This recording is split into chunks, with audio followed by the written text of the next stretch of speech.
তেতিয়াহ'লে আমি কি বুজিলো যে মূৰ পূবত ৰাখি শুব লাগে আৰু উত্তৰত ৰাখিব লাগে। ইয়াত পাৰ্থক্যটো হ'ল কি, যিসকল শিশু ল'ৰা ছোৱালী য়ংগাৰ আছে তেওঁলোকে পূবত শুৱাটো ভাল, আৰু যিসকলে কৰ্মব্যস্ততাপূৰ্ণ জীৱন তেওঁলোকে দক্ষিণত শুব লাগে, দক্ষিণ দিশত মূৰ দিশে।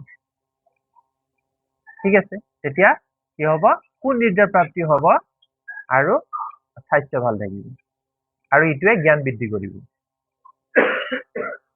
ঠিক আছে, যদি পশ্চিম দিশত শুৱা যায় তেতিয়াহ'লে ৰোগ বাঢ়ে, আৰু উত্তৰ দিশত শুৱাটো আটাইতকৈ মাৰাত্মক।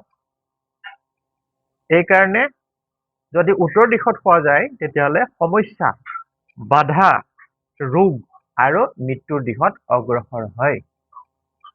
কাৰণ উত্তৰে আছে হিমালয়, হিমালয়ৰ একদম সৰ্বোচ্চত আছে কৈলাশ, কৈলাশৰ তলত আছে নৰক, আৰু মানুহ মৃত্যুৰ পিছত উত্তৰ দিশত মাথা ৰাখে, তাৰ যাত্ৰা সেইফালেদি হয়, হয়নে?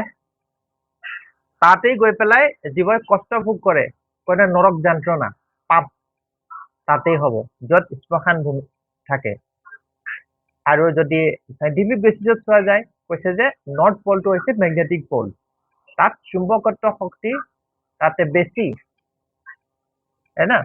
সেইকাৰণে নৰ্থ পলত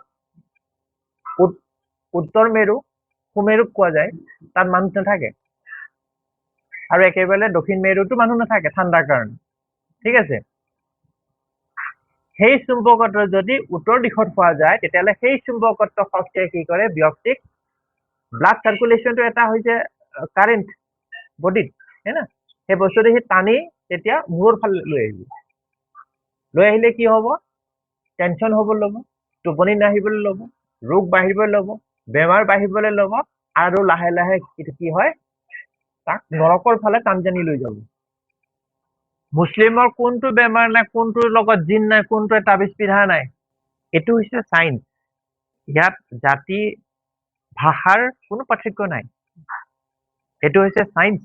সমস্ত যেনেকে সূৰ্যটো সকলোৰে কাৰণে আছে না, সেইটোতো ক'ব নোৱাৰে বোলে আমাৰ কাৰণে ভাৰতবৰ্ষতহে আছে, বেলেগত নাই, হয় ন? ঠিক এইটো ক'ব নোৱাৰে আপুনি যিমান পুণ্য পবিত্ৰ কাম নকৰক সূৰ্যৰ পোহৰ সমানেই পাব, যিমানেই পাপ হত্যা ধ্বংসকাৰী নহওক সিও সমানেই পাব, চবৰ কাৰণে হিচাপ বৰাবৰ।